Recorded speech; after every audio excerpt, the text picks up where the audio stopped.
So we were doing questions based on adiabatic and isothermal expansions. We had done only 2 examples, I suppose. So we'll continue from where we stopped in the last class. We'll try and do a few more examples and then start with first law of thermodynamics. So in this third question, if you see, a gas is suddenly compressed to 1/4 of its original volume. ठीक है, तो जैसे ही ये आया ना suddenly compressed का मतलब ये कौन सा चेंज है? एडियाबेटिक चेंज, क्योंकि हीट एक्सचेंज का मौका ही नहीं मिलेगा. ठीक है, तो ये एडियाबेटिक चेंज हो गया, right? To 1/4 of its original volume, calculate the rise in temperature when original temperature is 27 degrees Celsius, gamma is 1.5. So देखो, V2 is equal to 1/4 of V1. T1 is equal to 273 plus 27, 300 kelvin हो गया. ठीक है, और gamma is equal to 1.5 है, right? हम लोगों को calculate the rise in temperature हम लोगों को निकालना है, तो पहले T2 निकालेंगे, फिर T2 माइनस T1 निकालेंगे. अब देखो, टेम्परेचर और वॉल्यूम में रिलेशन निकालना है, तो एडियाबेटिक, बिकॉज ये एडियाबेटिक एक्सपेंशन हो रहा है, एडियाबेटिक कंप्रेशन हो रहा है, सो टेम्परेचर और वॉल्यूम में जो रिलेशन है एडियाबेटिक वाले में, वो होता है T1V1 gamma minus 1 is T2V2 gamma minus 1, है ना?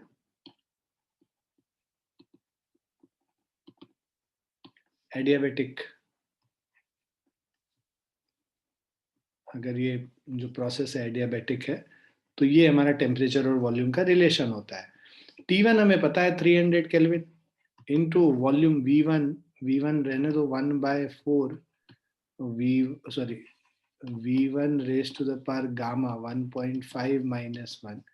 T2 हमें निकालना है, V2 is 1/4 of V1 raise to the power 1.5 minus 1. So 300 into V1 raised to the power 0.5 is T2 into V1 by 4 raised to the power 0.5, 1/2 square root कर रहे हैं, so T2 V1 0.5 by 2 हो गया. V1 0.5 V1 0.5 cancel हो गया. T2 is equal to 2 into 300 which is equal to 600 Kelvin. ठीक है, और अगर डिग्री सेल्सियस में निकालना है तो this is 600 minus 273, so this is 337.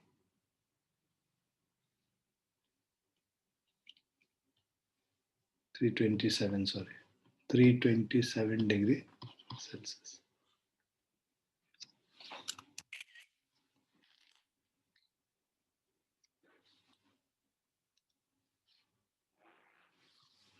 Clear है बच्चों? Yes sir. Yes sir.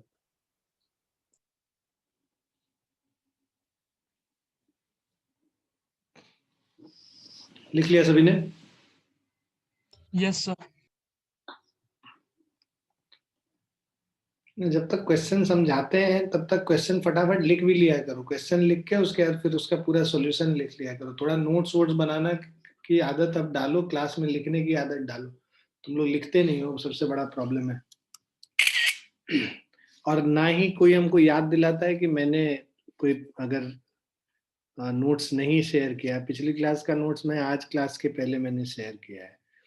तो पिछली क्लास हुए हुए थर्सडे को क्लास हुई थी, थर्सडे के बाद थर्सडे, फ्राइडे, सैटरडे, संडे और आज मंडे हो गया. 4 से 5 दिन हो जाता है और आप लोग को याद नहीं रहता है कि आप लोगों के पास नोट्स नहीं है. उसका पढ़ते कैसे हैं हमको समझ नहीं आता है बिना नोट्स के, है ना? इतना तो आपका फोटोग्राफिक मेमोरी है नहीं कि दिमाग में छप जाता है आपके. तो भाई जब छपता नहीं है तो कम से कम पूछोगे, मांगोगे ना कि सर वो नोट्स आप भेज दीजिए. इंटरेस्ट ही नहीं है तुम लोग को पढ़ाई में किसी को. इंटरेस्ट रहेगा तो मांगोगे, पूछोगे. Please try to be more attentive and more participant in the class, participating in the class.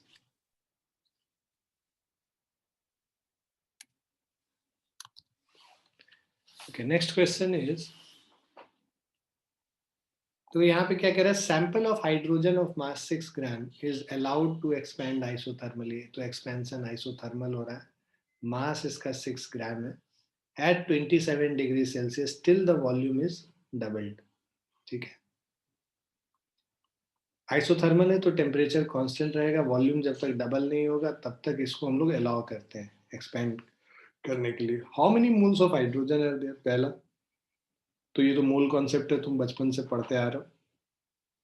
ठीक है, दूसरा व्हाट इज द फाइनल, सो दूसरा कह रहा है what is the final temperature of hydrogen, और तीसरा calculate the work done during the expansion.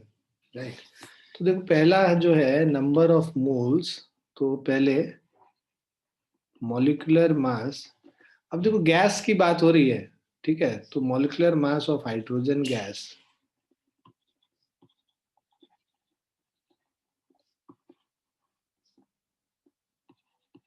मतलब H2 is 2 gram, number of moles will be equal to mass by molecular mass.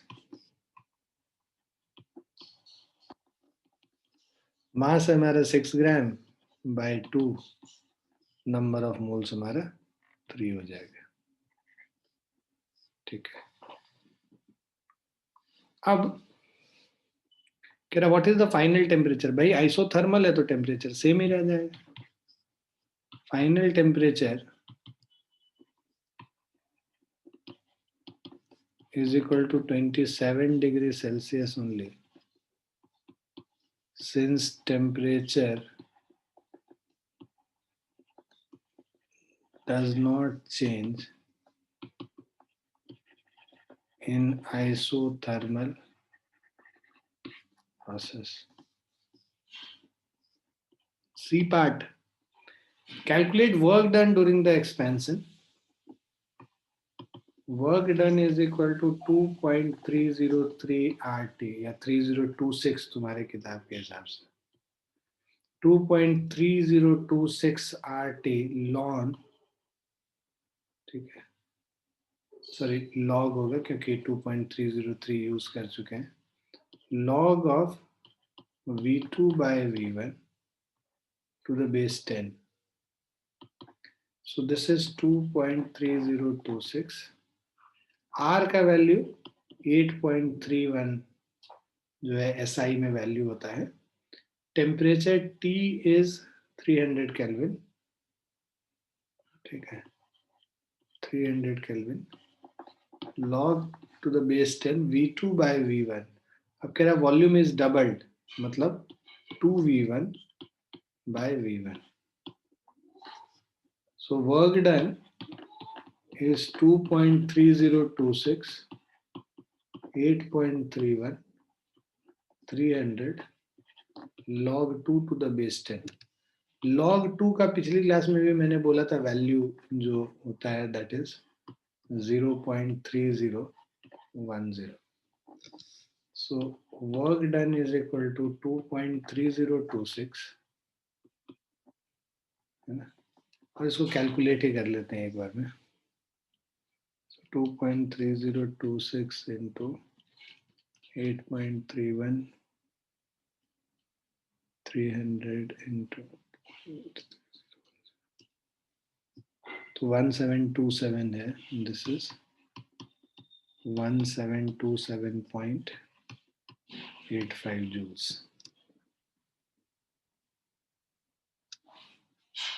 कुछ गड़बड़ किया आपने. अच्छा, NRT नंबर ऑफ मोल्स 3 है ना, नंबर ऑफ मोल्स से हम लोगों ने मल्टीप्लाई नहीं किया. तो ये फॉर्मूला 2.3026 NRT होता है, एक मोल के लिए RT होता है.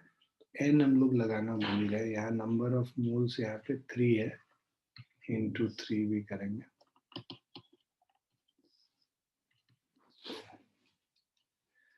So this is 5183.5 joules.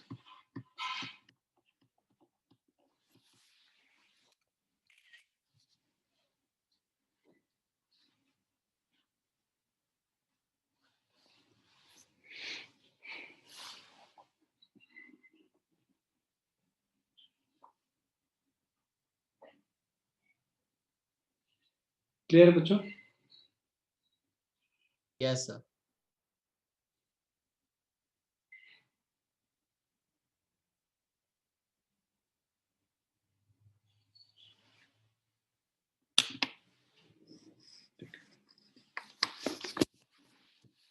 Just give me 1 second.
सभी ने लिख लिया इसको?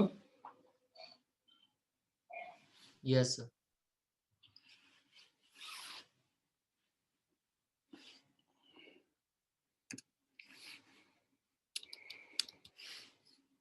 नेक्स्ट क्वेश्चन कह रहा है calculate the fall in temperature of helium initially at 15 degrees Celsius when it is suddenly expanded to 8 times its original volume. तो देखो suddenly expanded मतलब adiabatic expansion है. गामा भी दे रखा है, ये एक और हिंट है कि adiabatic expansion है. Now calculate the fall in temperature of helium initially at 15 degrees Celsius. So T1 is equal to 15 degrees Celsius, which is 273 plus of 15. That is 298 Kelvin. Sorry, 288 Kelvin.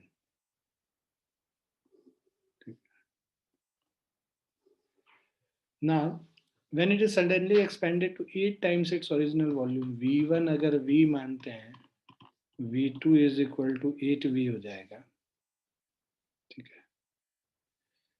So V2 is equal to 8V1 कर लो, मान लो V1 है 8V1 हो गया. और जो gamma का value दे रखा है दिस इज 5/3। अब हम लोगों को टेम्परेचर निकालना है, पहले final temperature.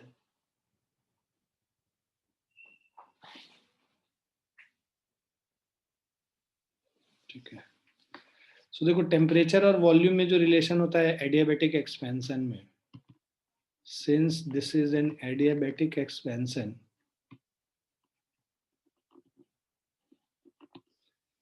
we have T1 V1 gamma minus 1, T2 V2 gamma minus 1. Temperature 288 into V1 raised to the power 5/3 is equal to T2 into V2 is 8V1 raised to the power 5/3. ठीक है, so temperature T2 will be equal to 288 V1 by 8V1 raised to the power 5/3. ठीक है, ये cancel हो गया, सो T2 is equal to 288 into 1/8, sorry, 1/8 raised to the power 5/3. 288 into 1/2 का whole cube raised to the power 5/3, by 3 और into 3 cancel हो गया, so 288 divided by 2 to the power 5 32 हो जाएगा। तो 288 डिवाइडेड बाय 32 कर लेंगे,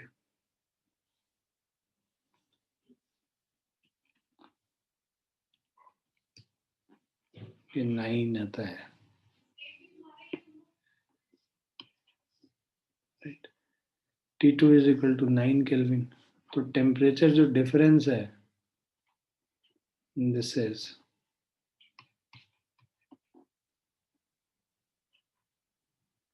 T2 minus fall in temperature पूछा है, T1 minus T2, T1 at 288 minus T2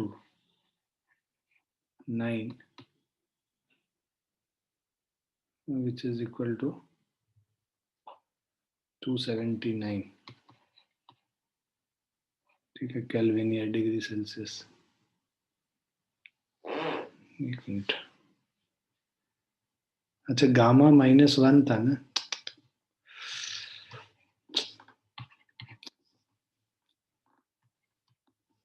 (5/3 -1 होगा, तो 5 - 3 2/3 हो गया, तो 2 2s are 4 हो गया, 72 केल्विन। 288 minus 72 216 kelvin.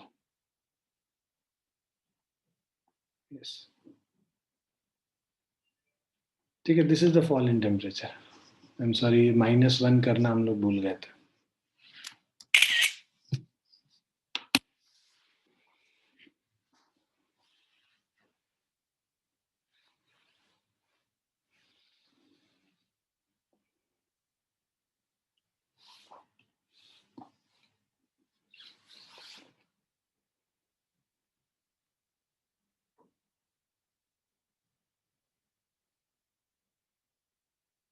लिख लिया बच्चों?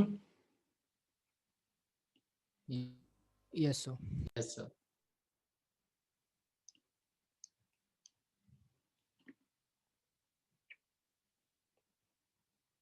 ठीक है, अब तुम लोग को समझ में आ रहा है तो आई गिव यू 2-3 क्वेश्चंस, तुम लोग करोगे। तो पहला तो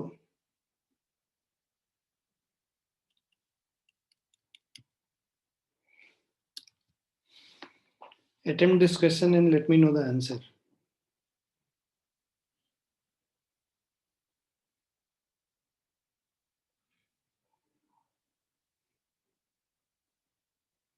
अभी ये हीट एब्जॉर्ब वाला पोर्शन रहने देना, तुम हमको बस वर्क डन बताओ, कितना वर्क डन आएगा।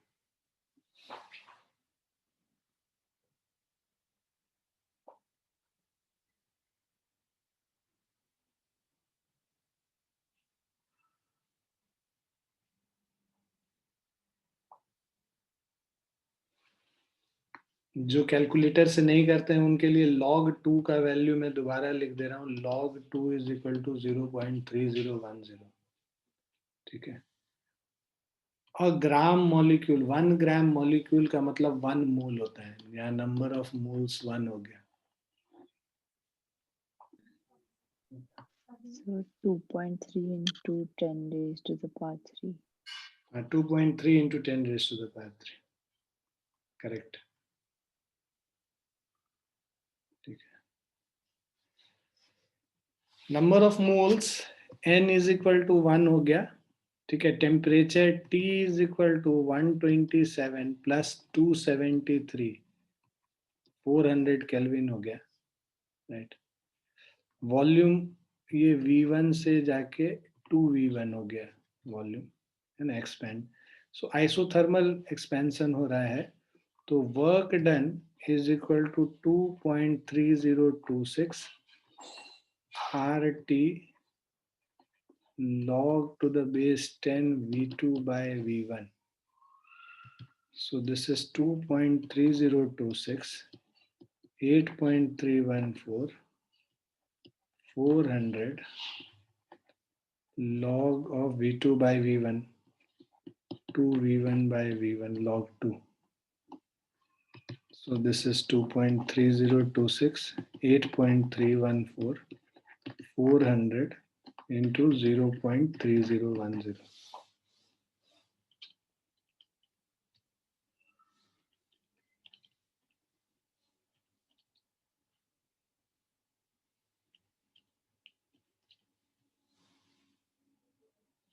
Two point 328 into 10 to the power 3 joules.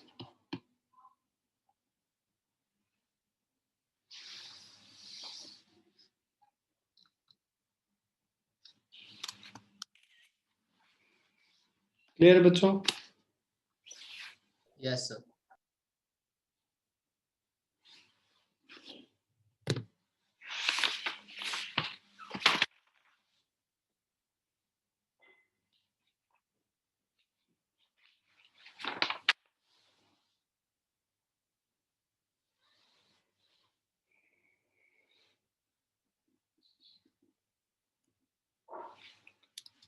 Next question, ये मैं बता रहा हूँ तुम्हें। नेक्स्ट एक, ये दोनों क्वेश्चन 7th और 8th मैं बताऊंगा, 9th 10th फिर आप कर सकते हैं। 7th क्वेश्चन है cylinder containing 1 gram molecule of the gas. तो यहाँ पे फिर से नंबर ऑफ मोल्स 1 है, 1 ग्राम मॉलिक्यूल का मतलब of the gas was compressed adiabatically until its temperature rose from 27 degree Celsius to 97 degree Celsius. So it was compressed adiabatically, right?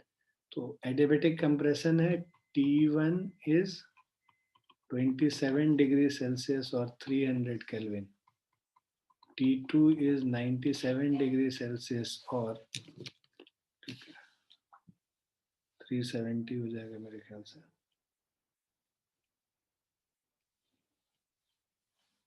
So this is 370 Kelvin. Now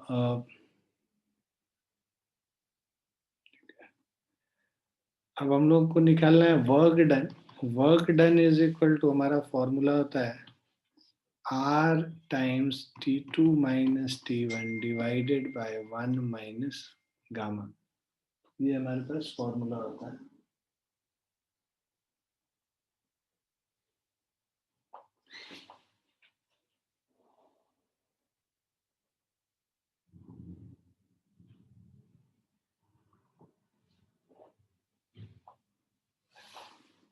ठीक है, सो अब values डालेंगे यहाँ पे।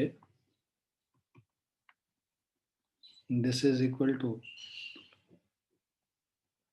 8.314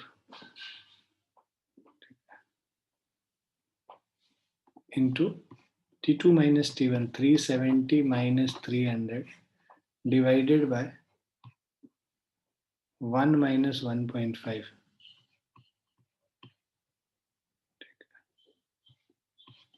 सो ये वैल्यूज अगर हम लोग पुट करते हैं, we get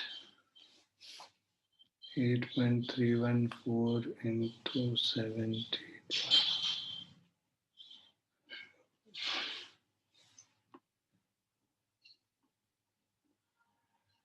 So this is minus of 1163.96 joules.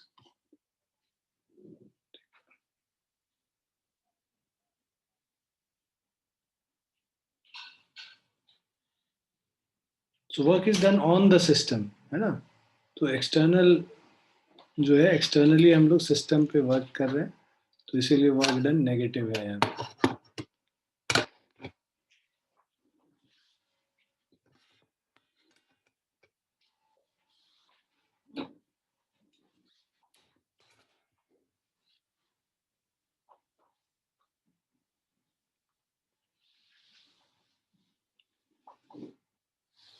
Clear है बच्चों? Yes, sir. Yes, sir.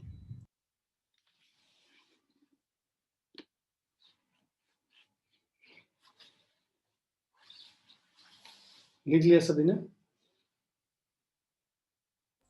हाँ सर.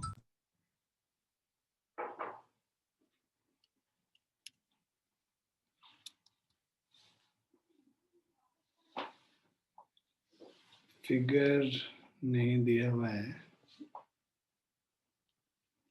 एक मिनट, मैं फिगर एक मिनट इंक्लूड कर देता हूँ, फिर तब समझ में आएगा क्वेश्चन बेटर.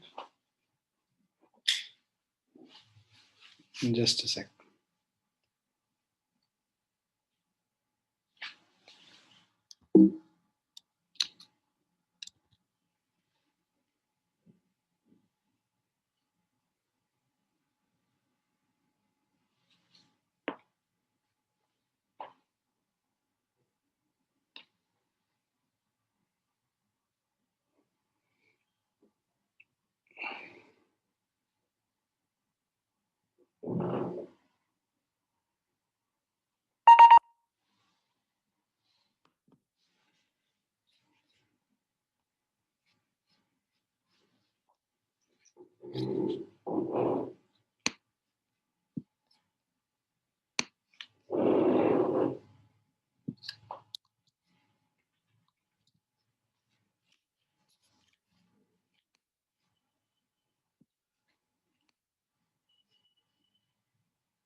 Sorry.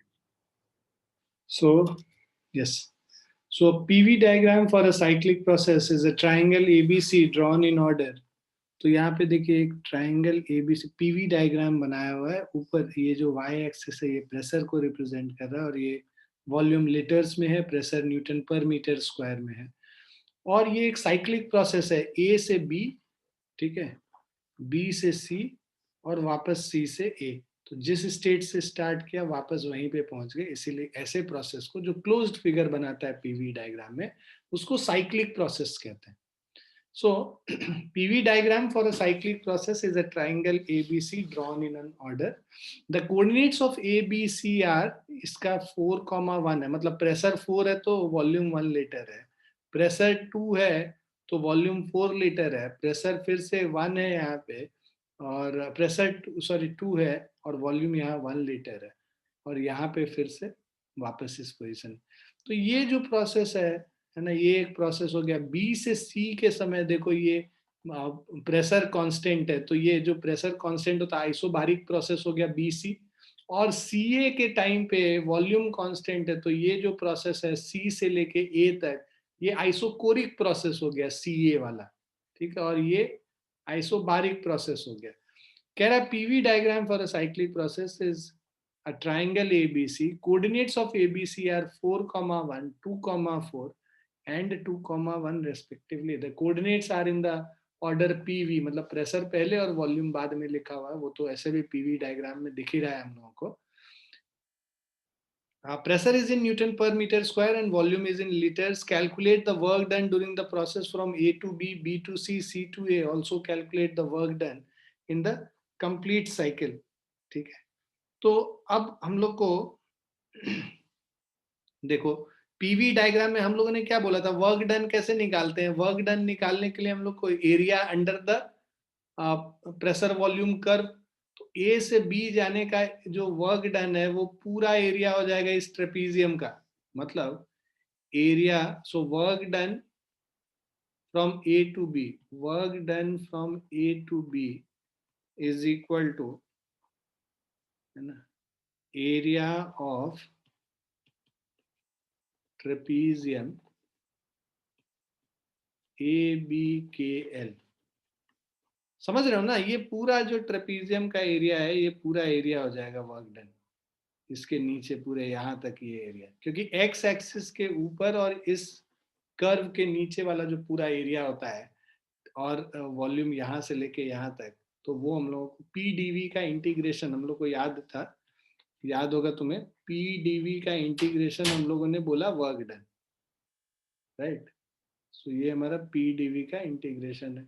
अब इंटीग्रेशन मतलब, और वॉल्यूम V1 से लेके V2 तक, इसका मतलब area under the PV curve, area under the PV curve ये ट्रेपीजियम का area, area of trapezium AB K L is half into sum of parallel side, sum of parallel sides क्या हो गया AL प्लस BK, और height क्या हो गया KL, so this is half into sum of parallel sides, sum of parallel sides 4 plus BK, यहाँ पे 2 है ना, ये इसका हाइट 2 हो गया, इसका हाइट 4 हो गया,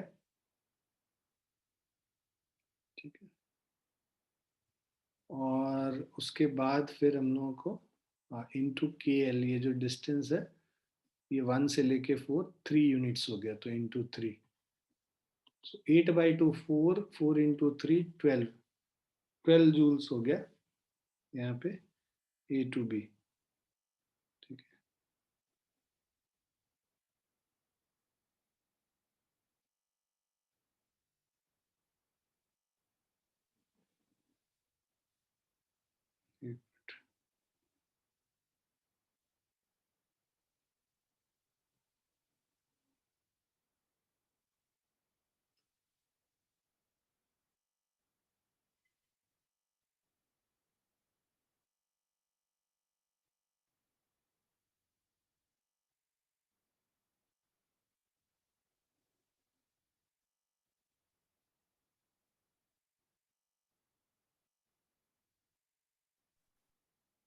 Nine.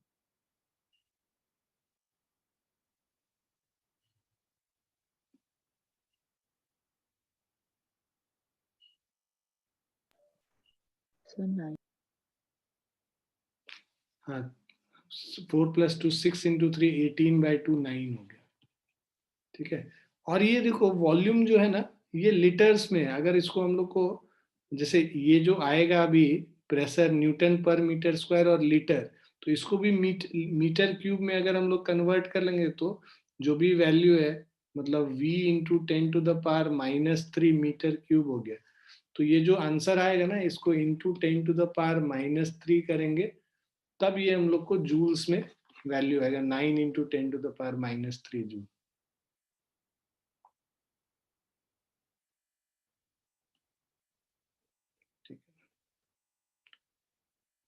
तो work done A to B का निकल गया, अब हम लोग को निकालना है सेकंड में B to C। So work done from B to C, sorry, तो जो B to C work done है, B से C जाएंगे तो एरिया क्या है, ये वाला एरिया निकल के आएगा। सो work done from B to C is area of rectangle BKLC। So this is 3 into 2 into 10⁻³ 6 into 10⁻³ joules हो गया, ठीक है। और यहाँ पे देखो B to C में वॉल्यूम क्या हो रहा है, डिक्रीज हो रहा है, राइट। तो वॉल्यूम डिक्रीज हो रहा है तो जो वर्क डन होगा वो नेगेटिव होगा, minus of area of rectangle BKLC। ये अभी हम लोग साइन कन्वेंशन करेंगे तो ज्यादा अच्छे से समझ में आएगा। वॉल्यूम जब डिक्रीज करता है तो वर्क डन नेगेटिव होता है, वॉल्यूम जब इंक्रीज करेगा तो वर्क डन पॉजिटिव होता है। Pressure into change in volume dv कर रहे हैं, dv पॉजिटिव है तो work done positive, dv negative है तो वर्क डन नेगेटिव, इसीलिए यहाँ पे नेगेटिव है। और अभी साइन कन्वेंशन जस्ट अगले इसमें करेंगे तो उसमें आ जाएगा ये समझ में आपको। तीसरा है work done from C to A. C to A में देखो वॉल्यूम चेंज ही नहीं कर रहा है, तो आइसोकोरिक प्रोसेस में वर्क डन क्या हो जाता है, 0 हो जाता है। ठीक है, यहाँ लिख लेना आइसोकोरिक प्रोसेस है, आइसोकोरिक प्रोसेस। ऐसे भी work done from C to A, इसके इस कर्व के अंदर का एरिया तो 0 ही होगा क्योंकि वर्टिकल है, राइट, तो इसीलिए वर्क डन यहाँ पे 0 होगा। अब आपको बोला है calculate the work done in complete cycle.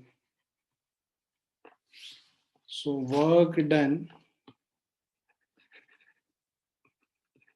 In complete cycle, work done from A to B, work done from B to C, work done from C to A. A to B is 9 into 10 to the power minus 3, minus of 6 into 10 to the power minus 3 plus 0. So this is 3 into 10 to the power minus 3 joules. There is the total work done.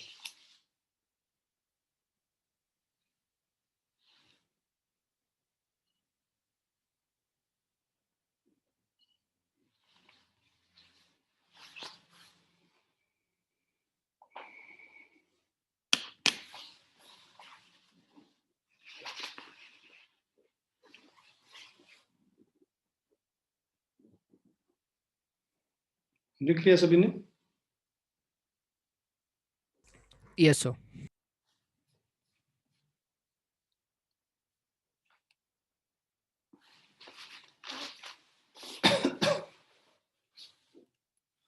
ये question attempt कीजिए।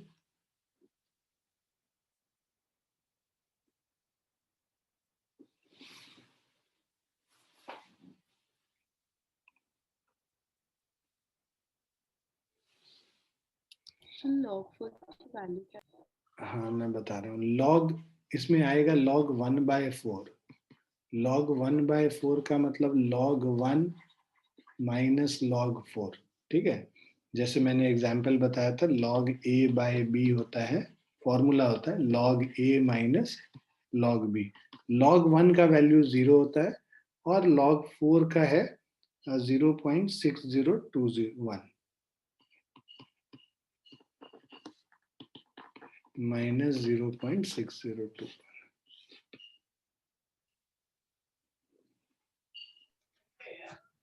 Sir, 10,373.9 joule. 10,373.9 joule. हाँ negative sign के साथ, हाँ सही है।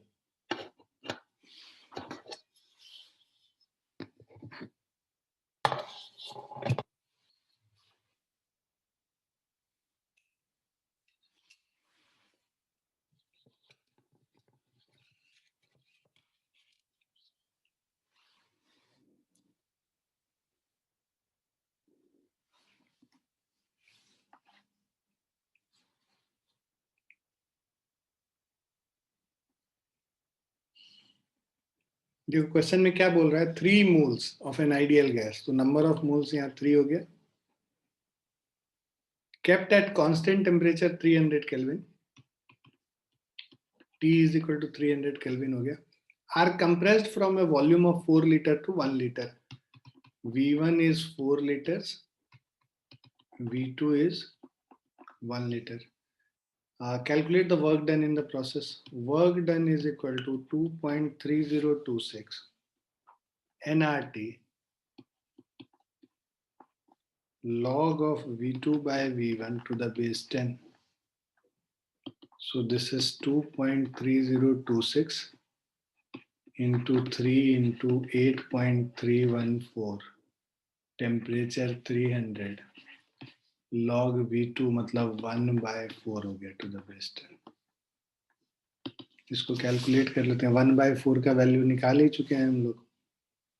सो 2.3026 into 3 into 8.314, 300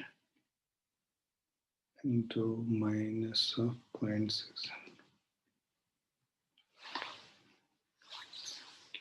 तो ये हो गया -10373.84, ठीक है, -10373.84 joules.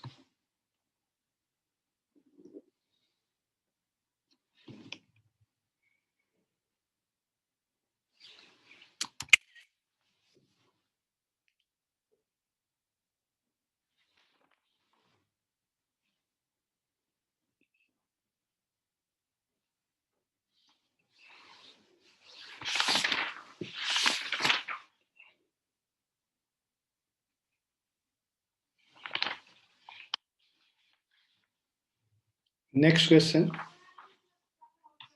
Sorry,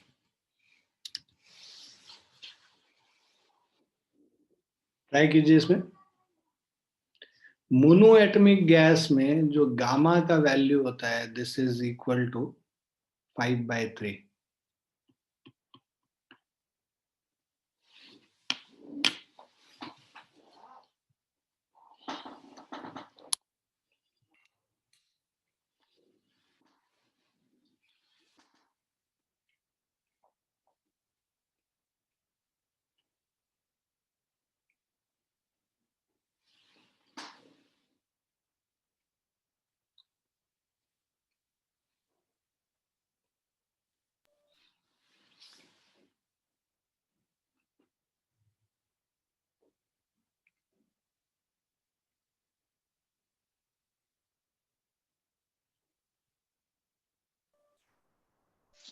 So 1160 Kelvin.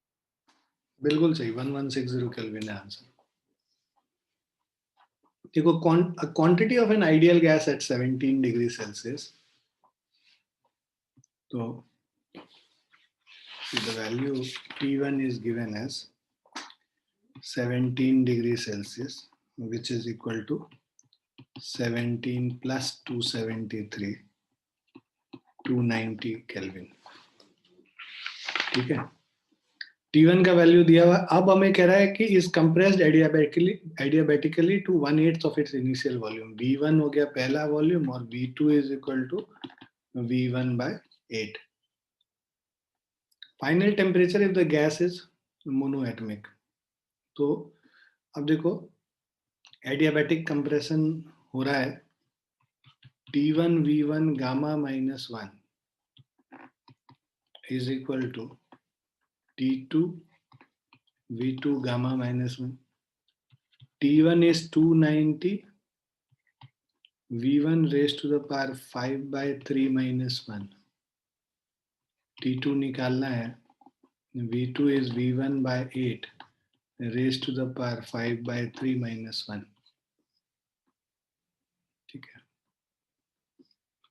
So 290 into V1/8 by 5 - 3, 2/3 हो गया। V1 कट गया और 298, 8, 2 square 4, 290 into 4 हो जाएगा 1160 केल्विन।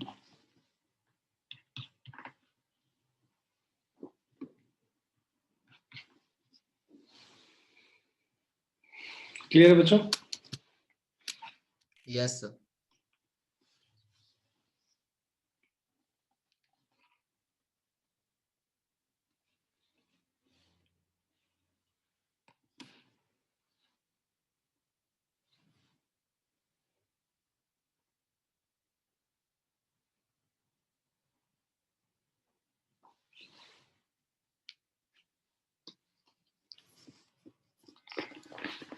तो एडियाबैटिक और आइसोथर्मल एक्सपेंशन, आइसोबारिक, आइसोकोरिक, ये सब में इतना ही है। इसके आगे अब ये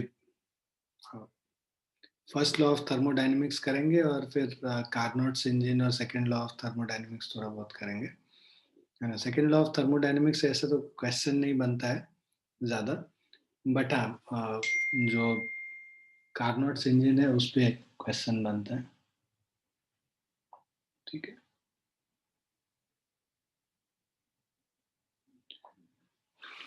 लिख लिया सभी ने?